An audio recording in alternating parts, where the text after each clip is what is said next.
welcome back to a brand new Call of Duty Warzone 3 tutorial. Today I'm going to be showing you how you can switch the buttons R1, L1 with R2 and L2. So essentially when you first download and play Warzone 3 on PlayStation, the same for Xbox, the triggers to aim in and shoot are the very bottom R2 and L2. Now these have a slightly bigger kickback time from being unpressed to pressed.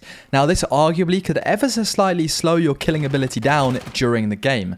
And so if you would like to switch those buttons to L1 and R1, which is more efficient because they have less distance to be pressed in, then what you want to do, press the options button.